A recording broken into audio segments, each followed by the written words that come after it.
after I drove the tractor, I just felt so connected to all the women who came before me, and on the farm we're surrounded by like a lot of women who are in what's traditionally like a male-dominated space. To me it was just like so beautiful, and it felt like, yeah, like I conquered something I never knew I even was gonna have the opportunity to try. Hey everyone, welcome back to the Amber Waves Farmcast. I'm Katie. And I'm Amanda, and we are joined here today with two of the season's apprentices, Sophia and Danyal. Thank you so much for joining us today on the Farmcast. Thank you for having us. So, guys, welcome. Danyal, how's the season going? Season's been fantastic. So far, whatever's happened has been amazing. I'm happy to be here. The weather is beautiful, vegetables are beautiful, people are beautiful, and yeah, having a great time. Danyal, when did you get here, and where were you before? I got here early April, and I was in Pakistan before this, because that's where I'm from, and that's where I was working in agriculture, and I was like, kind of want to learn farming from a place that would teach me farming and not charge me for a PhD, so that was, a big factor. So I came here to learn how to farm from Pakistan. And you wanted the in-field experience instead of in-classroom experience. You wanted to have a season. Had you already had a season's worth of experience on a farm? And what about hands in the soil learning for you is what you wanted this season? So my job before this was agriculture parallel. Like I was working in food sustainability, and I really wanted to get into farming, but my educational background, I have no prior background in farming, nothing ever, studied economics. But one day I wanted to get into farming and tried to get as close to it as possible with food sustainability, but it just wasn't good enough. After a year and a half of doing that, I was really just wanting to learn how to farm. And then I found apprenticeships, and I found Amber Waves, honestly, accidentally, I feel like, on Indeed.com on a Friday night, and I was happy to find it. And yeah, I feel like I spent so much time with farmers in Pakistan. Because I wanted to spread good farming practices and agriculture, and I was like, I can't really teach them if I don't know myself. It didn't feel great, and I couldn't fully understand it. So my whole idea was, I don't know what I'm going to do exactly, but the first step is to just be really good at agriculture so I can move forward in the industry. Whatever I do with it, you just need to learn how to farm, to relate to farmers in any capacity. I feel like that's a long answer, but all right. Oh, well, we're going to come back to you for even more answers. Sophia, tell when did you arrive here at Amber Waves, and what were you doing before? I came right at the beginning of the season in late March, and I was in Spain before coming here. I was on like a bit of a solo travel journey, and before that I was in California working as like a health educator for 7 years. Yeah, and so I decided to come to Amber Waves because a friend of mine had put you guys on my radar along with some other farms. And I had never heard about farm apprenticeships before. I didn't know that was a thing. I knew people worked on farms as field crew, but I didn't know you could she phrased it in the way where she's like, you can do an apprenticeship and it's basically meant for you to leave there being able to manage a farm most of the time, or have your own thing. And yeah. So when you came to us this season, Sophia, what were you hoping to get out of the season? I was hoping to be able to walk away with skills where I could look at land and understand how I would start from the beginning, basically. But also what really drew me to Amber Waves is the vertical integration aspect, because I'm really passionate about farm to table cuisine, and yeah, just the movement in general, and educating people about seasonal eating.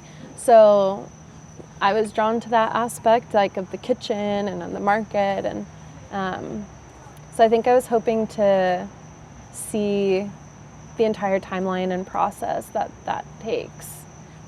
And thus far in the season, what has been the most kind of surprising element of the season, do you think?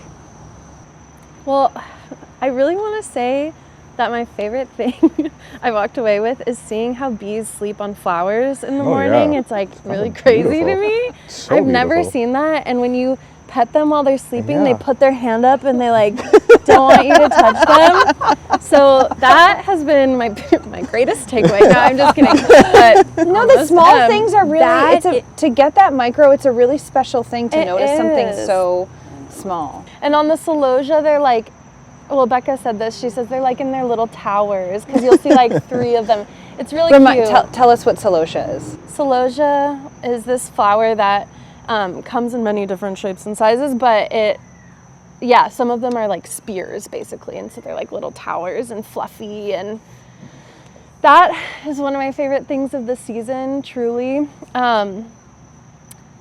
And I guess what surprised me is like, before coming here and interviewing with different farms, I heard a lot about like how hard farm work is, and I was like nervous about that. And I think what surprised me mostly about myself is that I think it's like hard to a degree, but it doesn't make me want to stop, and I come here on my days off. So that has felt really, really special. Yeah. I remember in our interview, you telling me, I so distinctly remember our interview. Funny enough, Danyal is the first apprentice we've ever hired that I personally didn't interview. It's like that's your big claim to fame, right? Absolutely. But Sophia, I so distinctly remember in our interview you saying, do you think I can do this? Yeah. Like, do you think that the work, and I remember saying to you, oh, if you're this concerned about whether you can do it, you almost certainly can do it. Because the self-awareness of this is going to be hard is almost enough to push you, to push you across. So many farms were like, you need to know farming is hard work, and like there's gonna be days that da-da-da, and it's very true, but I think depending on someone's like personality, I think what you had said in the interviews where you're like, well, some people just don't want to lift heavy things, and I'm like, oh, I That's so like true. lifting Yep, heavy yep. things. Like I think I said to you, like, one of my favorite primal feelings is like shoveling dirt. So once you clarified that, I was like, oh, okay, that makes sense. Yeah, that's why it's hard. It's more, It's a mindset thing. it's a mindset thing. It's absolutely. Yeah. How bad do you want it? Well, Danyal, what has been name for us a few striking things of this season? Either something that's been your favorites or a surprise or just... I think definitely the taste of sun golds. Like, I've never had a sun gold before. They're You so... hadn't? Yeah. Wow. Yeah. And then everyone was so excited about sun gold. I remember Well, remind us what a sun gold is. sun gold is a beautiful little cherry tomato that's golden, as in like the sun. It's sweet and it's beautiful when it's ripe. And yeah, I had no idea why people were so excited about it before. Like, the first sun gold spotting was a thing where when it showed up on Slack, people were like, okay, now we can start. And first time I had it, yeah, since then, just whenever I enter the cooler, I pick up a sun gold on my way out as a little treat, Yeah, taste of sun golds, taste of husk cherries. I had never had either of those things. And another thing that struck me is honestly the work ethic on the farm. That's like something that a lot of people struggle with on farms, where it's like keeping that motivation consistent. That's a tough one. What else? Can you talk a little bit more about that, because you've both like kind of touched on something that's like really emotional and spiritual and sensory, and then also something that's really like you've got to engage your mind and your body in farming. Yeah. But and also work together as a team and a unit and a crew to accomplish tasks. But can you touch a little bit more on what you mean about the mindset of farming, or what it takes in your guts to keep the motivation going? Yeah, for me, I don't think I've been this motivated in a very long time. You don't think you've been this I don't think I've been this motivated. I haven't done physical work like this before. It's very difficult. Living in the Hamptons is strange. I've lived in no places like this ever. Big adjustment. But I've never... Tell us why it's strange. Has been strange to live here. It's because you're a farmer in one of the richest zip codes in the world. It's just like a very strange feeling, because all around you is these very extravagant flash of wealth, and you're not making that much. It's like it's a strange adjustment from any other place. So being a farmer in the Hamptons, it's an odd one, but being a farmer in general, pretty rewarding. So yeah, I look past that a lot of times because I'm just kind of tired from the day of work, so I don't really have time to focus on that nonsense. Well, something that I think about, I also think it's a mindset thing. We of course live in a place where there's tremendous wealth and people choose to spend their free time. And I always just have coveted this very special thing that people work so hard to be able to spend their free time here. And here we are with this luxury that we get to be here all the time, that we don't have to go back to someplace else and dread our Sunday nights or our Monday mornings of going someplace else. We come back to the farm where people were working so hard to get here, and we just get to stay here. And that luxury of being in a place that's like this always has made me feel so kind of well taken care of by this craft that we've chosen of getting to be here. Not only do we get to be here, but we get to plunge our hands into the soil and water that's here. I mean, we're really anchored in this place. So for me, I think that, I watch what's happening around us. Of course, it's so busy here in the summer, and,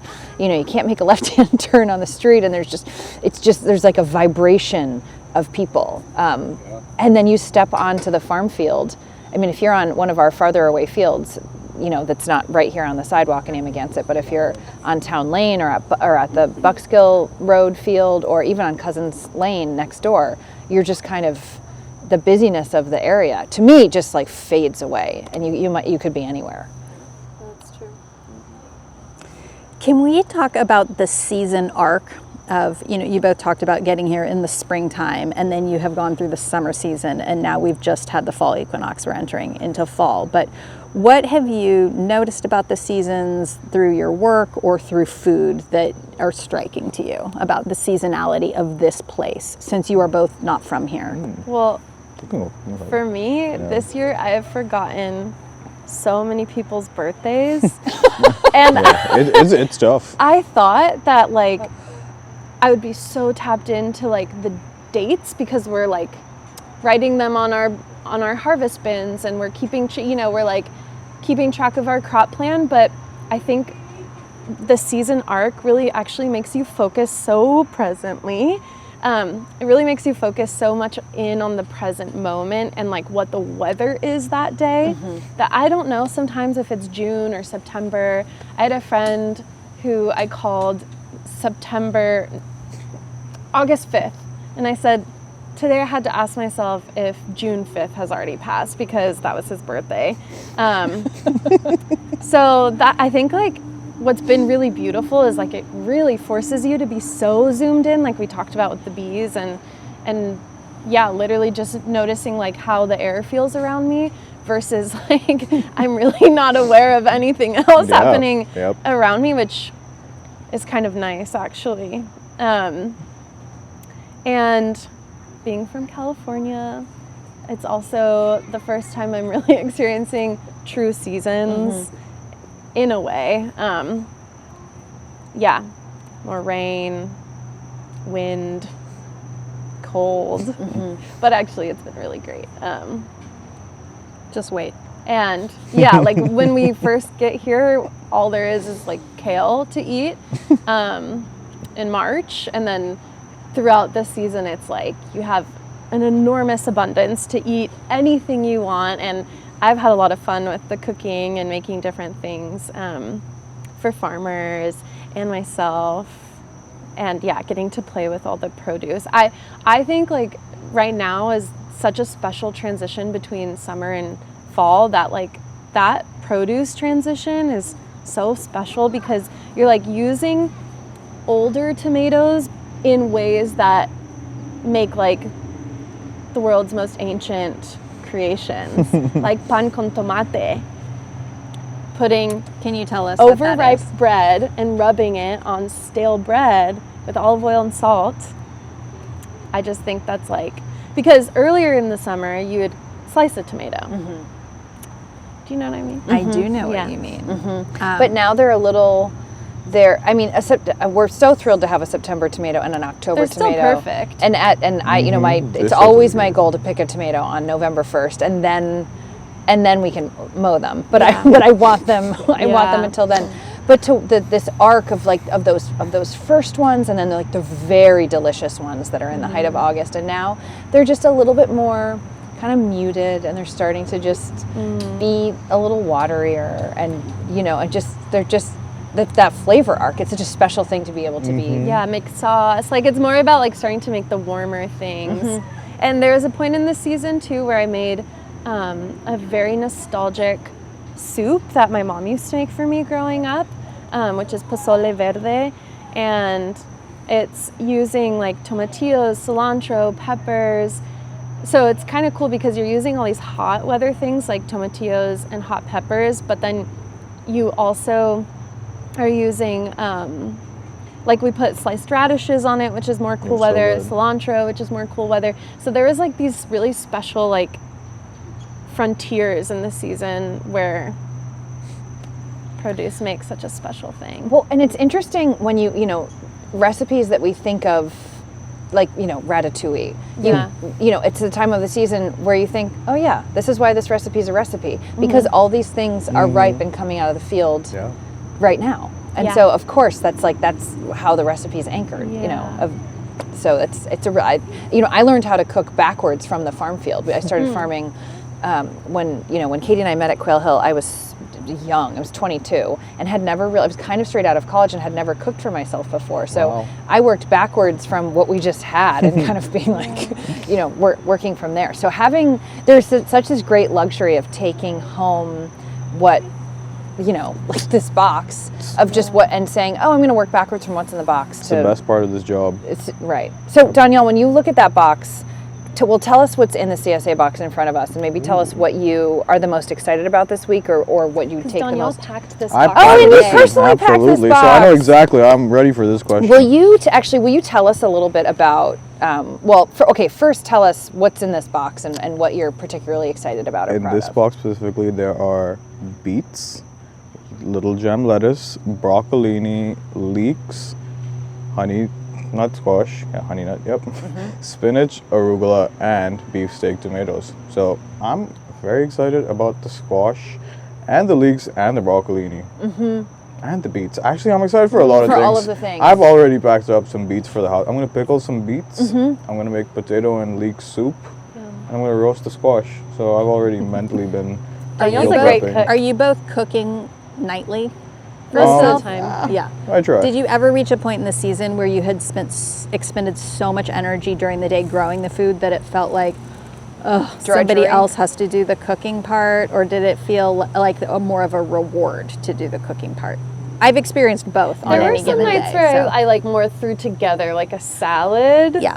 But I get so much joy out of cooking and using the produce that I'm not someone who is like, I'm excited to eat when I get home. So. Even in your pre-farming life? Yeah, I've always been that way. Then do you think there's a different level of appreciation, certainly a different depth of knowledge that you have, but all encompassing, you see food differently now, and how would you describe that? I feel like, so my first thought about, before I wanted to be a farmer, I wanted to be a chef for about 2 years of my college career.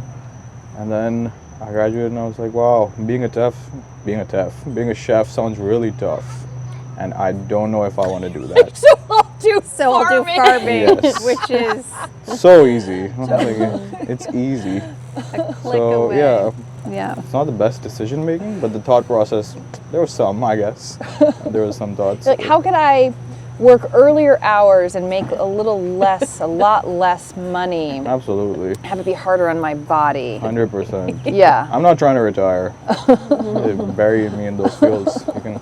So I wanted to be a chef. So that's where it's like, what's the most important part of being a chef? It's the food.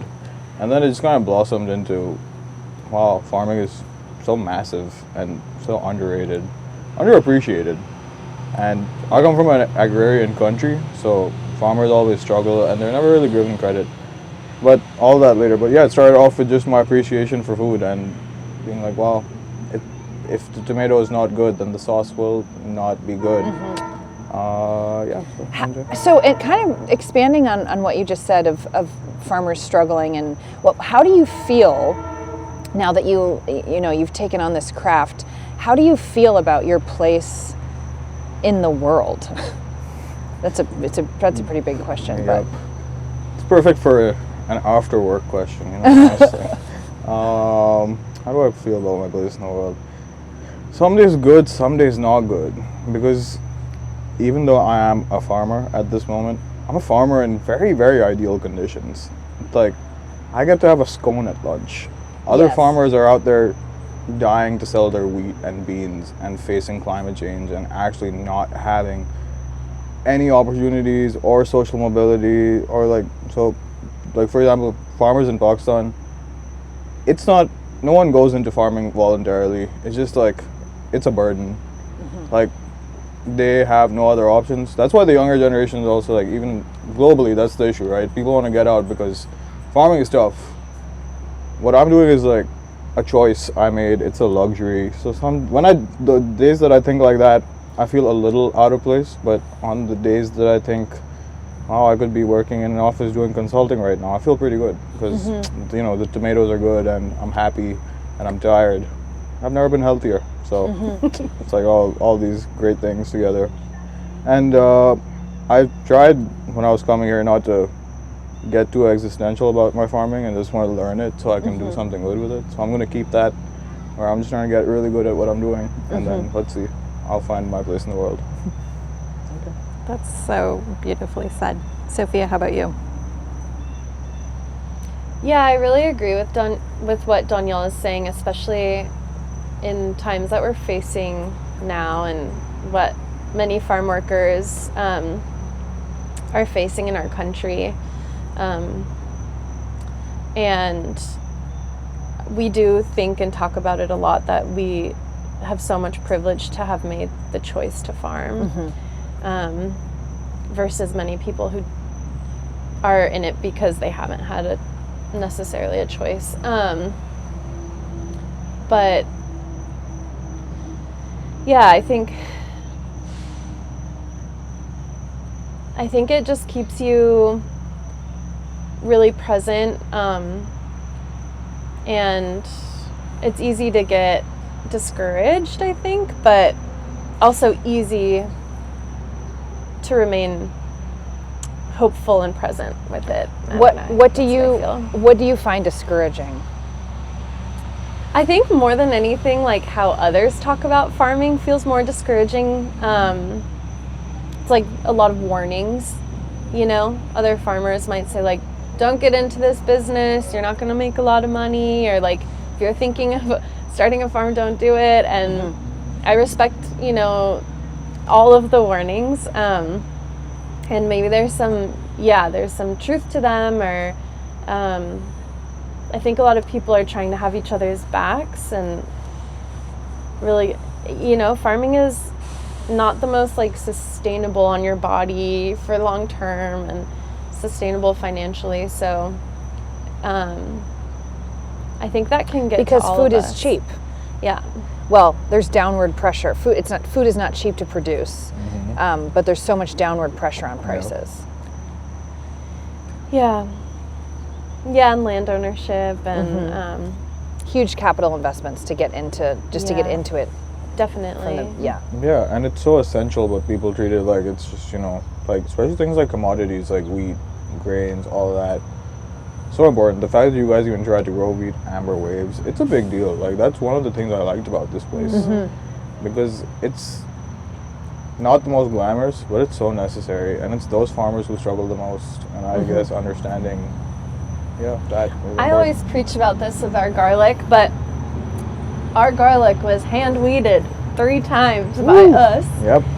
We're like on our hands and knees, like swiping the weeds away, and then we all had such a fun time, like going into the fields and pulling all the garlic, but there were like tens of thousands of heads of garlic, hand clipped, lifted, like it just, for garlic to be so cheap, it really makes you think about what conditions other people are in to have done that, to make such an amazing product. Yeah.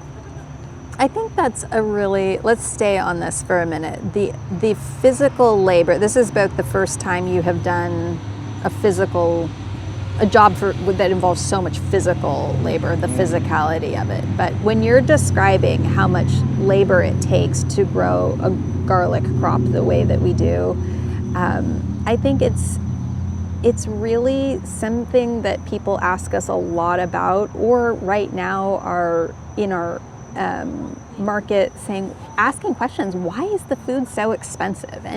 Or complaining, the food is so expensive. And I think that Amanda always makes this really great point, is that the way that we're choosing to farm, you were describing, you hand weeded a garlic crop several times, and that takes time.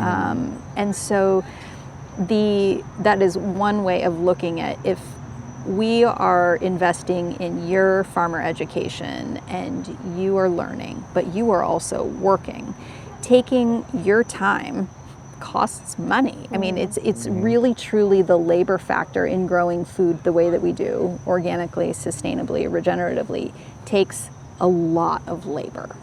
And so that's often just our quick answer. The reason it's more expensive is because we're choosing to hand weed it instead of, for example, spray herbicides or whatever it is. But you are the one doing all of the hand transplanting, the hand cultivation, the hand harvesting. We are mechanized. We have tractors, and we have made efficiencies in that department. But I do wonder, from your perspective, in the hand labor, I know how hard it is to hand weed an entire farm multiple times throughout the season. It's a lot of work. And so when you're saying it's discouraging, I think that is probably what comes up for people who have done it before, is you're right. That is literally difficult work, challenging physically. And then I think for eaters to hear from your farming perspective, yep, that's what we did, and that's what it takes to grow a healthy crop, and that's why it costs what it does, is also a really important lens. I think it's also back to labor in the rest of our country who is not treated well, or just discriminated against. Do you mean farm workers? Yeah, sorry. Yeah, farm workers. There's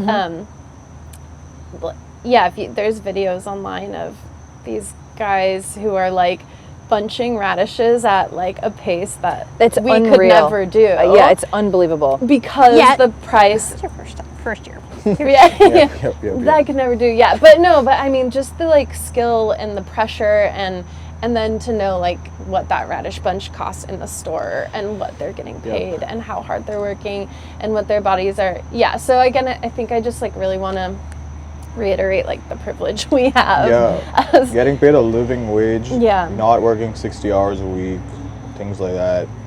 Yeah. So it makes a big difference.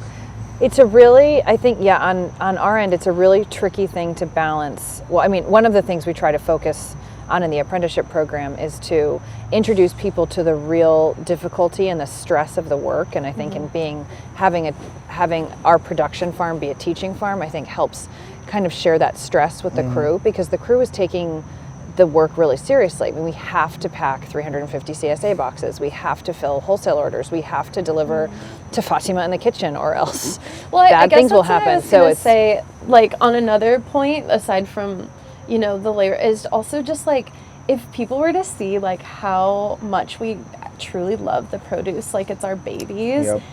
In the barn, when we bring in this beautiful glass bead corn, and everyone's oh my God, and everyone's freaking out, and I think we just I feel we put a lot of heart. I've never been around so many people who are excited about vegetables, and I'm so now used to the crew being that excited about it, where I'll show someone a bin of cucumbers that's not a farm crew, and I'll be aren't these so cute? And they're what are you talking about? But to all of us, we just it's art. It's art or something beautiful. You've created. It's a person who's excited about something they've painted or something they've done in ceramics or a sweater that they've knitted, or like it's a craft. Yeah, it really is. that you've made this. It feels there's something that feels almost like witchcraft about it. Well, and all the of conjuring ingenuity. it from the soil. Yeah. It is, and like all the ingenuity behind it of like, okay, this year like we noticed more cracking in the tomatoes at this point, so how can we avoid that next? You know, it's just like, and yeah, the crew, despite it not being like, you know, they don't own this plot of land or anything, but like they're putting in all that thought into it. I think that's one of the things I'm the most proud of the. You know, I for years hesitated to even use the term company culture. I remember reading somewhere that said like, well, your company has one, so if you are ignoring it, it doesn't mean you don't have one. You have one. Whether you want to, know that or not. But is that people here care so much, and it has actually been the thing that has made it easier for Katie and me to actually let go a little bit, is that everybody around us cares so much about the work, more than we could ever ask them to. How have you found it? I think that does care. Gosh, so I think much, we're pretty good at hiring. They take ownership. Yeah. I think you can teach someone to do almost anything. You cannot teach someone or make someone give a shit. I know. And if they give a shit, we're fine. Yeah. We can make anything happen, and everybody who works here does. Yeah. And that's And Amanda's so good at hiring that usually in the first 35 seconds of a phone call, she knows if you give a shit or not. Yeah. It can be hard to. I have There's to something get better at Amanda getting out has, of phone calls. has the intuition on that note. Can we talk a little bit about, because we're teaching farm and you're learning to be farmers in this apprenticeship program, and we've talked a lot about physical work in the field, but can we talk about how we balance that with, we do sit in the barn and we do have a curriculum and you have a textbook and we've developed 20 topics that you're learning about. So what do you think, what's your hot take on the balance between, I know how to grow food now, but I feel like I'm resourced enough with information about financials or crop planning or kind of the admin back end business side of farming? I feel like one of the best things about this place is the transparency I have as really not, like I'm not middle management, but I can see that thought process whenever I want through like, the Slack channels, the Google documents that we have access to, which is pretty big, because I think that helps me more than anything in understanding a farm and decision making and crop planning and financials and like how decisions are made. Is just the willingness of all of our managers to just explain things even when they don't need to, which is pretty massive. Other jobs, managers won't do that for you because they feel it's not your place. Here, because it's a teaching farm, everything is a teaching moment, and that's pretty amazing. Just seeing things like what's on the priorities list or crop notes for the next year. I think that's been my favorite part of learning. Topics and, the lessons that we have in the barn are amazing, and I really do enjoy them because I get to sit and think about things like pesticides for just this hour, which really is exciting, for me at least. But I think the big learning is happening throughout, and that's my little take. Sophia, how about you? What about me and balance Danyal have of a working and reputation teaching? for being such question askers. It's fantastic. I love having both of you in topics because I think that, Danyal brings an interesting background in having worked kind of professionally in agriculture in a slightly different field prior to this, and Sophia is so good about making you're so good about asking the question that I think everybody else is wondering, but people are maybe So afraid She's so to right. ask, or of doing the linkage of why anything that we're talking about matters. And so I so appreciate that. And I think because of the way that you two in particular ask questions, we've had some really, really engaging educational sessions this year. So I'm grateful for that. Well, we're grateful for you letting us ask the questions. Yep.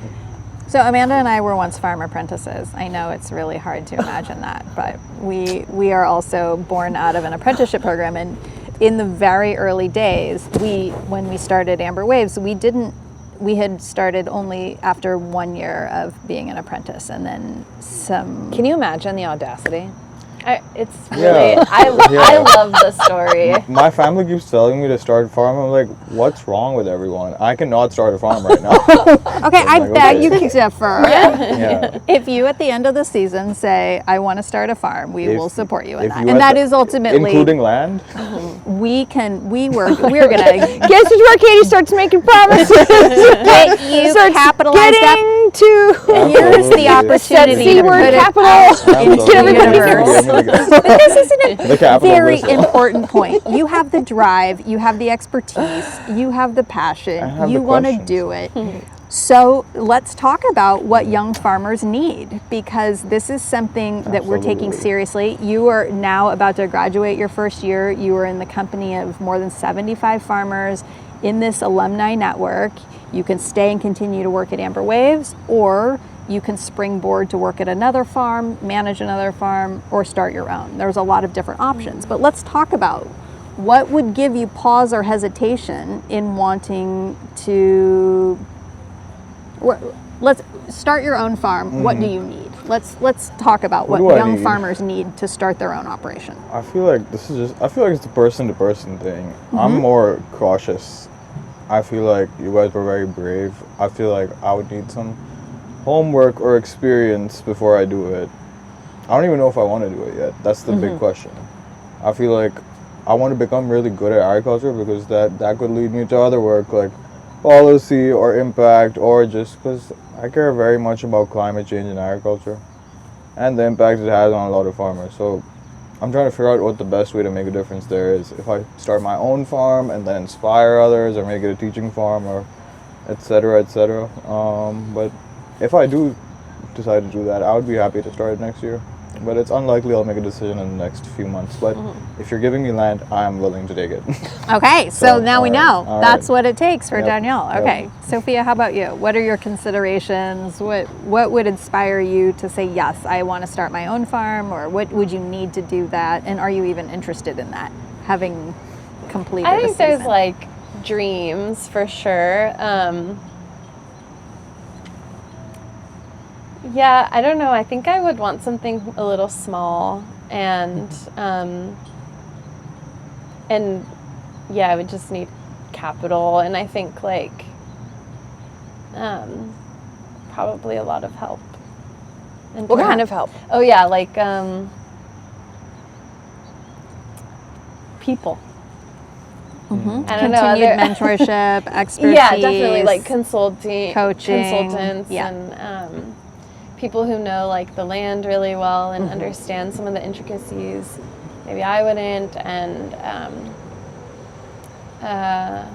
yeah, I think it would just be like time and capital, and then like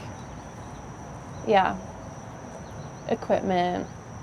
There's a lot, vehicles. So you all are in a very unique position right now. I mean, this is a statistic I like to point out. We were in New York City last night at a fundraising event for Amber Waves, and a lot of people don't know that there are so few farmers in the United States. And so it's 1% of the population are farmers. And they're growing food for everybody. That's just a small amount of people. So in that group, though, too, we've been talking about commodity farming.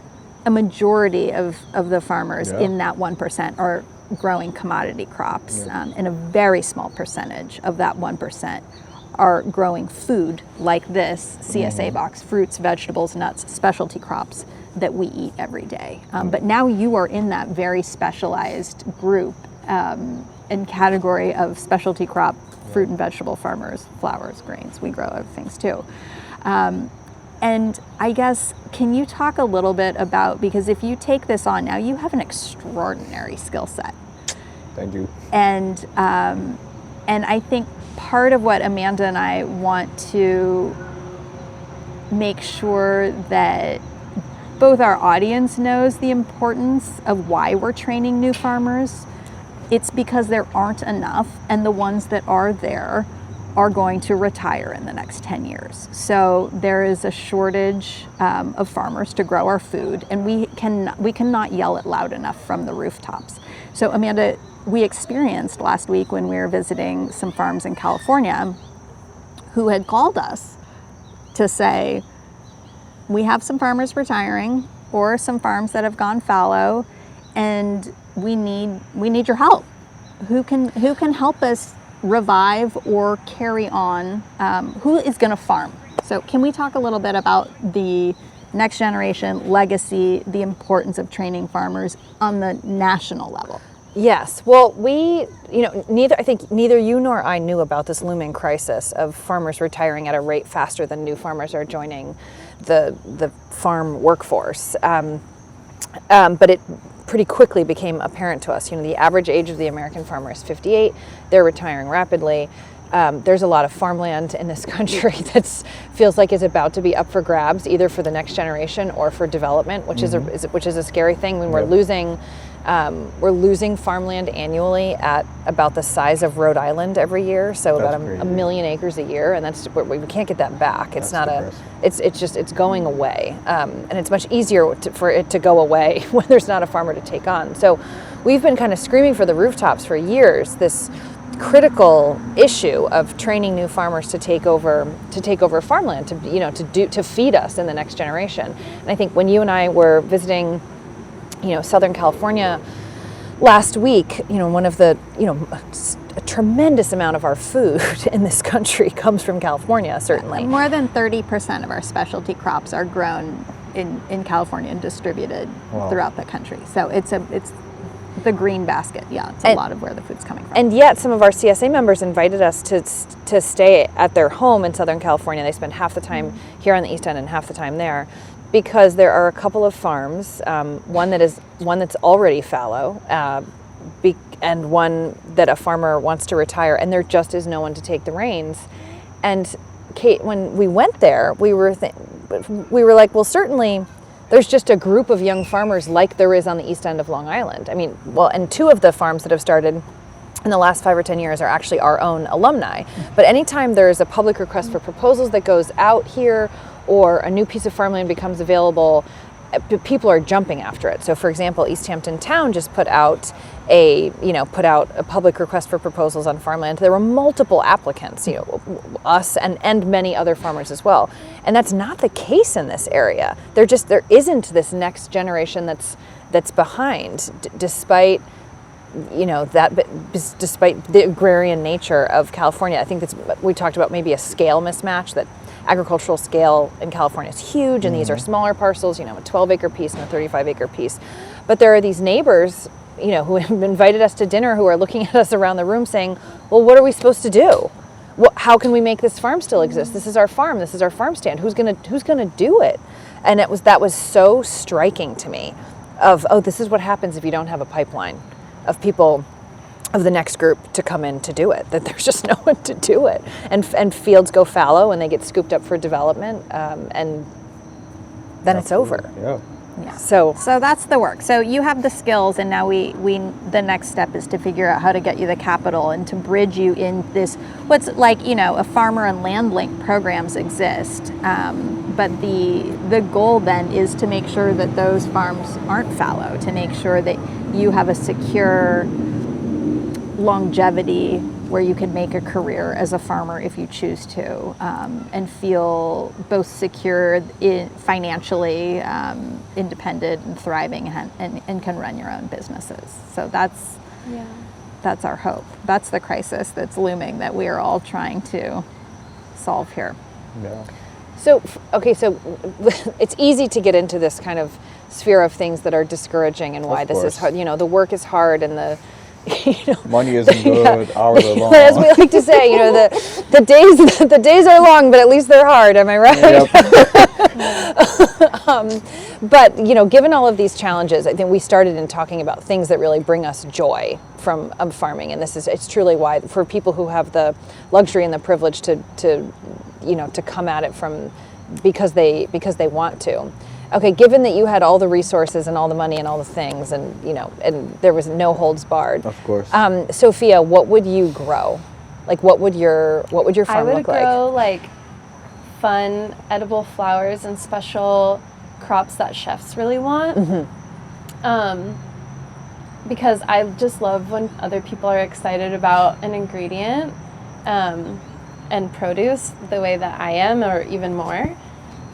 But I think I would want to grow for like farm to school programs. Like from my experience of teaching in public schools in California, the school lunches are just really struggling, and like the systems there are struggling, and children just need more access to fresh produce out there. And there's like a lot of programs trying to work towards that, but I would want to grow stuff for kids and stuff for chefs. Danyal, how about you? I want to say beautiful tomatoes, but on like, on a deep level, I hate that I want to grow wheat. You do want to grow wheat. Yeah. There's nothing to be ashamed of. No, you wanted to grow wheat. I'm not ashamed. wins. I mean, it's really like, I want to do it, but then I feel sad about it because I'm like, why do I want to do it? That sounds so difficult. And that's what I'm trying to do. I'm trying to make like, I need to figure out a way to inspire other farmers to want to grow commodities, like on a level that's not just bulk selling to other countries for like feed processing, but trying to figure out a way to make commodities attractive to young farmers, I guess, in a way that's not like, this is the only thing I can grow, so I'm going to grow it. I guess in a way that makes it like, a lot of the farmers in this country and the entire world are commodity farmers, and I feel like that's like majority of them. And that's why farming gets a bad reputation, because it's like, it's hard work and there's no money. At least with specialty crops, there's some money. There's a good market. Majority of the farmers are those farmers who are dealing with, like winters, it's kind of, you grow wheat because you kind of have to. No one really does that willingly at a certain point. So I want to figure out a way to, I don't know how, I'll probably fail and eventually be happy growing broccolini, but I want to try first. Like Are you wanting? Okay, you're at the right place. Yep. We are going to support you in your endeavor to grow wheat.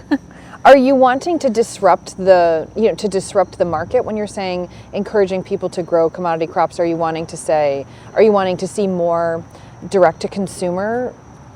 Yeah. Like distribution of commodities, or? I want to figure out a way to make commodity farming less depressing. Because it's pretty depressing.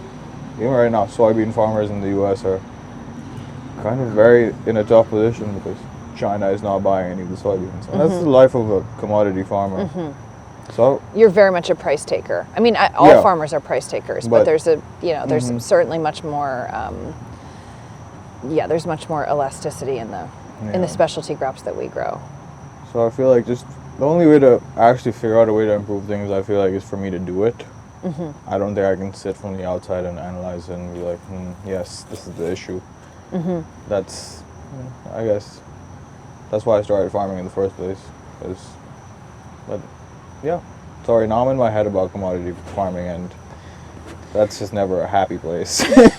I'd much rather be thinking about Well, I think that you brought us right back to the point of, if you want to make change, you both decided, okay, I'm going to go in to the soil, to the roots, seed the plants, and live it, and do it, and grow it. And there's so much learning in that, but there's also so much, I think, to bring us back to our initial point of why apprenticeships matter, is that you can live and breathe and, I guess, take in all the intangibles of what a farming day presents to you that you could never predict or capture in a classroom type setting.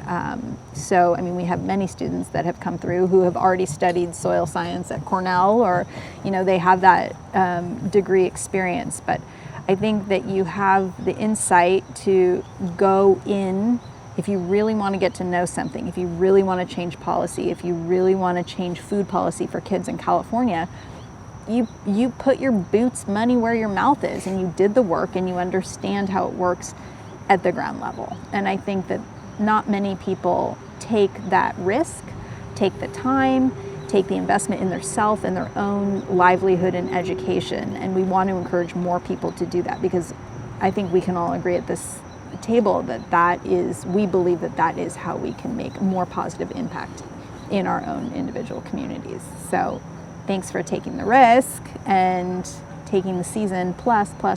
And I think just know that we want to see you succeed, and we love and admire you so much. And it's one of the joys of our life that you come here and spend time learning here. It's really special. Yeah, I think when we started the farm, we really wanted to build something that was much bigger than ourselves. And I think to watch, these 75 people who've come through the apprenticeship program and hundreds of people who've worked at the farm in other areas, not in the farm fields or not within the apprenticeship program, to see the connections that people make, that they land at Amber Waves, and wherever Amber Waves kind of pings them off to, maybe they stay here for 5 or 10 years, maybe they meet their spouse, maybe they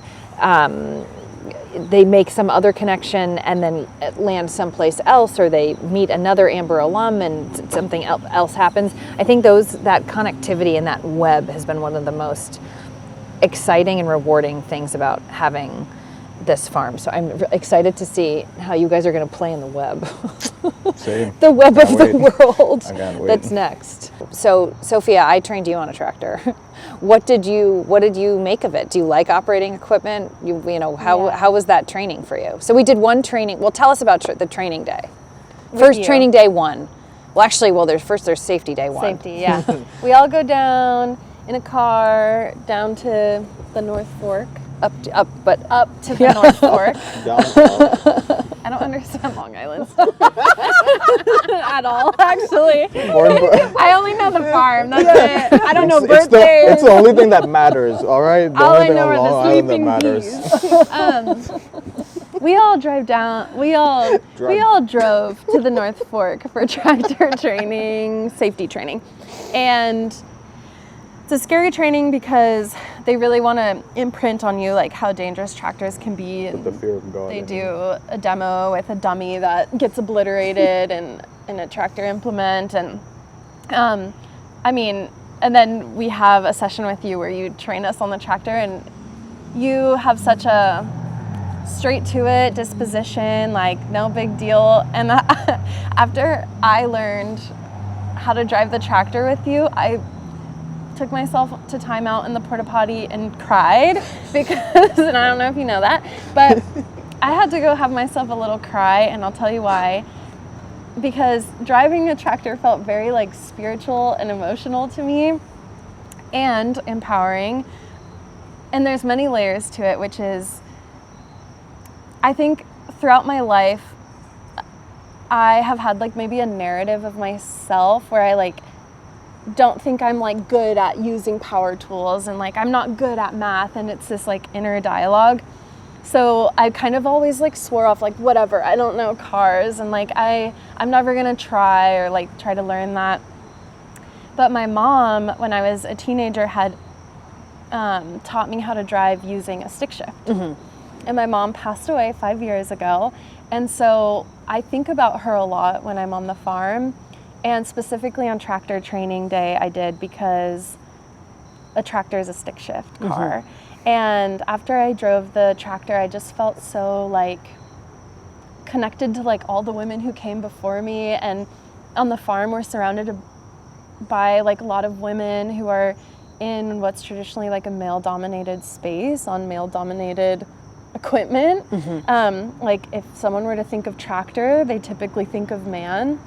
And so for me, it was this like whole like emotional moment of and I think to like anyone else, or maybe not anyone, but I think to other people, it's like, yeah, it's a tractor, like whatever, but to me it was just like so beautiful, and it felt like, yeah, like I conquered something I never knew I even was going to have the opportunity to try. So it's funny to think like, yeah, I drove the tractor and then went and cried in the porta potty, but But they were tears of joy, and I just felt it was really special. Yeah. The sense of accomplishment and an empowerment that comes from being on the farm. I think particularly, I mean, it is a male-dominated field. Well, you know, on a subsistence level around the world, mostly it's women growing food on a subsistence level, but certainly in small, medium, large-scale farming in the United States, it's male-dominated. And I think one of the reasons that people come here to be trained at Amber Waves, it's women who are women and non-binary people who are really eager to be instructed by women, or men who are self-selecting and who are really comfortable and excited about being trained by women. So and that feelings of being excluded or not taken seriously or being afraid to make a mistake, to be, you know, for people to think that you're foolish or incapable of doing something, and overcoming some of those ideas or stories that you maybe didn't even know that you were telling yourself, and saying, oh my God, I just did that. I mean, you know, these pieces of equipment they are dangerous. They weigh many thousands of pounds. They're very powerful. And they make our work possible. So yeah, and more than anything, it just like gave me a perception of like my accessibility. Like I had this place where I felt safe to be trained, and it was like a really special moment. So that was definitely like one of the highlights of my season for sure. Oh, good. I'm so now, glad to hear that. I love being put on the schedule to drive the mower, the seeder. I just love tractors now, and I've like always said like, no, I hate driving, you know, like when we go on road trips and stuff, I'm like, I don't want to drive, but like I love driving a tractor. Yeah. She drove for like 5 hours straight on our road trip to our organic farming conference this weekend. She was like, you know, I'll probably get tired, and I was just pretending it was a tractor. Yeah, genuinely, she was locked in. It's meditative out there. It's funny. I think for people, maybe for anyone listening who doesn't operate heavy equipment, you'd think, how could that possibly be what she's describing? But there is something about the hum of the engine and the repetition of the task, and looking behind in the past that you've just done to see completion of what you've finished, and the muscle memory of how your hands and feet start to dance around the controls without really having to think about it. So I mean, you are thinking about it and paying attention. It's very meditative. Out there. And I feel vulnerable and emotional every time I'm on one almost. It's kind of beautiful. Yeah, I really love them. I'm They're a big pretty tractor fan. So Kubota. I like that. Kubota's that's our favorite go-to tractor. I like all of them. Well, you learned on The Kubota. Did you drive the Cedar? Have you did I've you driven the Cedar, So you did the 584 this week, the International. The International. Yeah, but we're largely a Kubota farm. We love Kubotas. Yeah. Does Kubota love us? Do they love Kubota, us show some love. enough to sponsor us? I think we're asking right now. We love them so Kubota, much. let's have a conversation. Does this air in Japan? We can get something going. Amber Waves Well, Japan.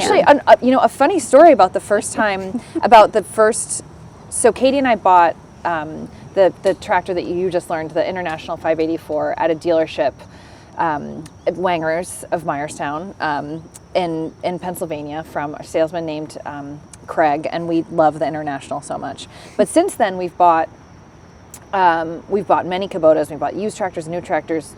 New Kubotas is what we've purchased. And Katie and I walked into a dealership that no longer is in business in Riverhead to look at Kubotas. And the salesman walked out of the office of the dealership and said, "Are you guys lost? Are you looking for the mall?" Oh my God. And That's Katie and I insane. said, "No, we're here to look at equipment." And so we did a walk around and did not buy a tractor from that dealership. Instead went to our first Kubota we bought at a dealership called Salem Farm Supply in Salem, New York. I can't say enough good things about Salem Farm Supply. And my God, that dealership treated us like queens and took care of us. And Tractor Queens. and yeah, so just, you don't judge a book by its cover, because we were not looking for the mall. It makes sense why they went out of business. I wonder why. You know, it's crazy. That is the thing that drew me, like when I had a conversation with the second interviewer who interviewed me, one of your managers. Who interviewed you second? Sarah Moffat. Oh, Sarah Moffat. Yeah, I Okay. don't know if it makes sense to say names or not, but Sarah is allowed to be a real person. well, it's like to the audience. Anyways, yeah, so Sarah Moffat, who interviewed me, she really sealed the deal with the apprenticeship program just because I really liked her vibe a lot. And yeah, when she was explaining the farm, she was like, well, yeah, sometimes it's really cool. We're out here and like you look around and there's just 3 women on tractors at the same time. And I was like, I'm going. I need to go there. Yep. That is one of my favorites, actually, to look across the field and see sometimes 5 or 6 tractors going, all operated by women. It's a really cool experience. Yeah. Maybe Danyal in the back on the transplanter. Absolutely. Danyal operates the equipment also, Yeah. and we're so glad that you do. I appreciate that I'm allowed to. I'm a tractor queen. I have no issue with that. Yeah. I'm also happy that I can drive tractors. Yeah. Yep. Love. Well, if you guys stay for another season, the next thing in equipment operation is road training. Which is, so we're on a farm that's we're patchworked around, as you know. So we're driving trucks and tractors to different fields all the time, but we're in a very busy summer community. So driving equipment on the road is a whole other thing. So that's so that's next spring. Hey, if you stay, you could have a tractor road trip. Yeah, I Isn't want that that. crazy? yeah. Yeah, now as apprentices, whenever we're driving around, we're like, what's that mower over there? Oh, yeah. Yeah, like we're always looking We get at so excited implements. to see what tractor. To see, yes. Even someone on just like their lawnmower is pretty exciting. like, how is do that they- a John Deere? Yeah, what do they have going on over there? Any What- construction yeah. site. Is Yeah. that a skid steer? Yeah, what are they running? Oh, they went with the forklift. All right. Nice. Okay. Yeah, I wouldn't have done it like that. But you know, you have fun. It completely. It's like you can't ever then forget that knowledge. It's just Absolutely. everywhere you go, you're looking at the soil type and the equipment and Yeah. Well, kudos to you both for now investing your time and energy and livelihood into learning this skill, and then also bringing so much enhancement to Amber Waves and to our CSA and our community. You do all the work a and you really make it cool happen. experience. So we're grateful to you. I like this place. Yeah. Well, Big we fan. appreciate you so much. and we still have a few months left here in the season. So there's Yeah. all the heavy stuff. Yeah, absolutely. Yeah. The squash and sweet potatoes and garlic planting. Those are the kind of the big projects on the horizon. And continuing to harvest tomatoes and eggplant and peppers and. Yeah, my farm strength has kicked in. For sure. It's fun to have your body get stronger at this point in Yeah. the season. It's crazy. I remember when I started here, I didn't realize how my farm strength had progressed, but things like changing the wheel, like the spikes on the wheel, the transplanter, I did that my first week here, and I did that a few weeks ago, and insane. First week I thought I was going to pass out right there and then. Yeah. And recently I did it without really feeling it. Yeah. Wow. I started looking at the Strength spikes creeps like, up is this on you. okay? Yeah. Like, am I doing this wrong? Nope, you're just stronger. Insane. Insane. Thank you so much for an awesome conversation. I hope everybody learned a lot who was listening. It's important that we train new farmers, and we are grateful that you joined us in the apprenticeship program. So, Amanda, we are hiring for the next class of apprentices. We're hiring, yes, for the next cohort. So the application is live on our website for 2026. So we encourage anyone who's out there, tell your friends to join us, become a farmer.